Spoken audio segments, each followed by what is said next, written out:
All right. 7.1. Sorry, AQR. 7.1. The decimal number system. So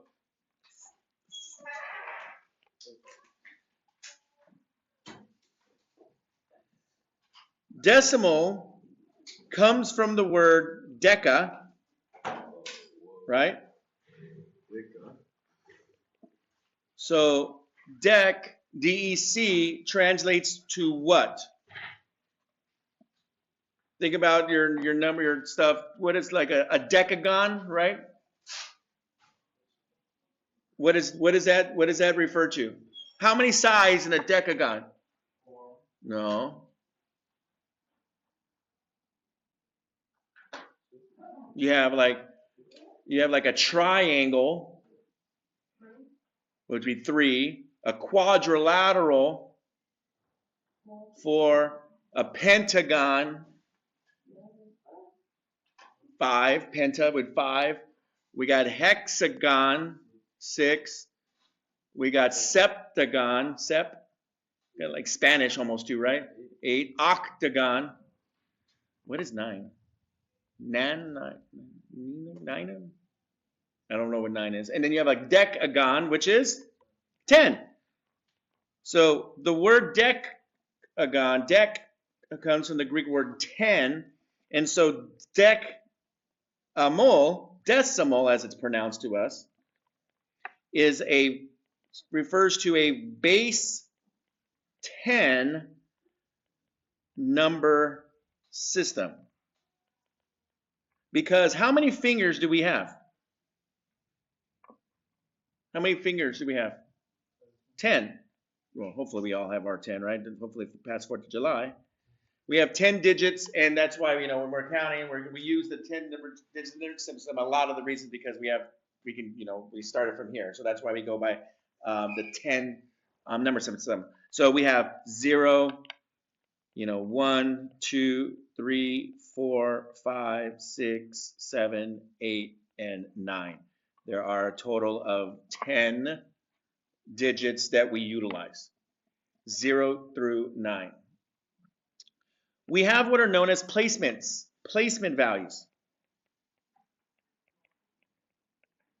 I'm not going to write them all, but for example, let's say we had blank, blank, blank, dot, blank, blank, and I had 589.67. Okay.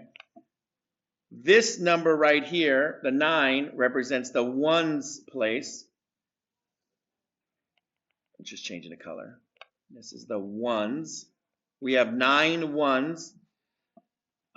This is the tens place. We have 8 tens. This is the hundreds. We have 5 hundreds. The 6 represents the tenths place. With a TH, we have 6 tenths. And we have 7 hundredths. So, if I want to pronounce this number in standard form, I would represent this number as 5 hundreds, 8 tens, 9 ones, 6 tenths, 7 hundredths. Okay, that's just pronouncing the number out all the way. When you were like in preschool and first grade or first learning about numbers, this is basically how those numbers are going to be. Jason, are you going to go? Oh, yeah. Huh? The biliteracy? What do you mean it's not on there? They don't let you? Oh, okay. Is it too late? So this number is 589.67. But when you were first learning these numbers back in elementary school and preschool and all those type of stuff, this is 500s, 810s, 9 6 10s, 700s. We can also decompose this number, another thing that you did early on in your learning of numbers. And when we say decompose, we just mean we can expand this number as 500 plus 80 plus 9 plus 0.6 plus 0.07, which is the same thing as 5 times 100 plus 8 times 10 plus 9 times 1 plus 6 times 0.1 plus 7 times 0.01,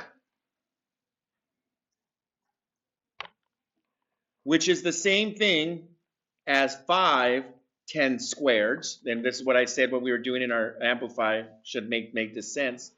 8 10 to the ones plus 9 10 to the zeros plus 6 10 to the negative ones plus 7 10 to the negative 2. All of this is basically when you were learning your numbers, what is really going on. And over time, you probably just forgot all of most about it, but this is how our numbers work. This is what we know as base 10 form.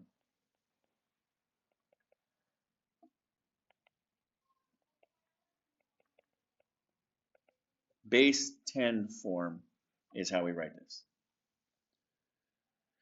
So basically, when we write out these numbers, 10 to the zeros go here, 10 to the ones, how many 10 to the ones there, how many 10 squareds there, how many 10 cubes there, and it could go on and on and on. How many 10 to the negative ones we have, how many 10 to the negative twos we have, and we fill out those numbers as we just did. There's 0, 5, 8, 9, 6, 7.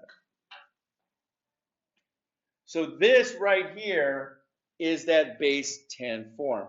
And what you should understand and be able to do is to rewrite these numbers in each form.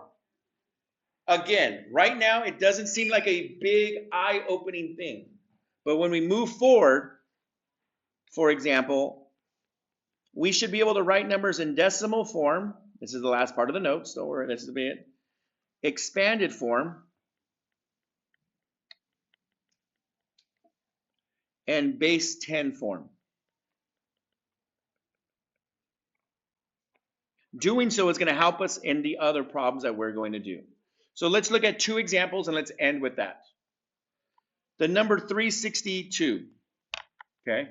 362, when I decompose it and I break it down, what does that become? How many, I just break it into each section. How many hundreds? So it's 300 plus 60 plus, what is that? Just the 2. Boom, that's expanded. Okay?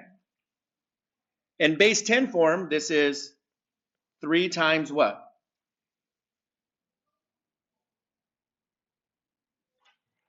3 times 10 to the, which power? What is 100? Squared. Plus 6 times 10 to the 1 plus 2 times 10 to the 0.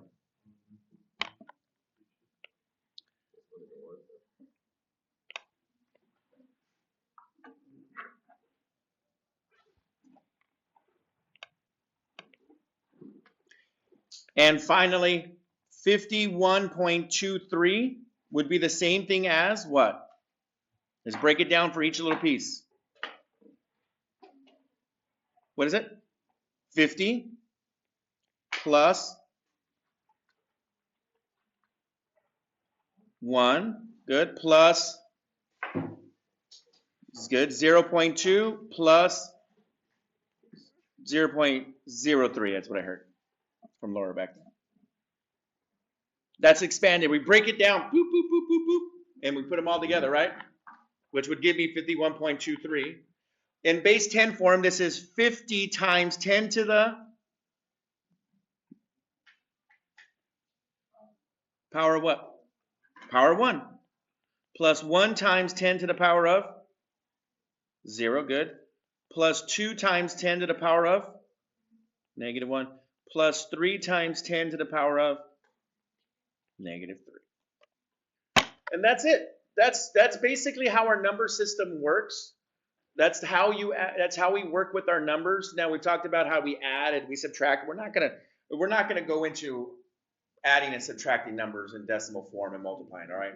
But we are gonna do it in terms of our new number systems. So tomorrow we are gonna learn about the binary number system. Now who here, can I just get is there a preview? Who here has already learned about the binary number system? You have? So you should be an expert on that. And over here. So it should be, if you know the binary number system already, you'll feel a lot like, okay. But we are going to learn how to add in binary. Have you done that? Okay, you've probably already done all this. No, okay. Have you multiplied in binary? You learned about hexadecimal. All right, so a lot of this is going to be it'll be a lot of review for you. I believe it's going to be new for everybody else. What course would it, by the way?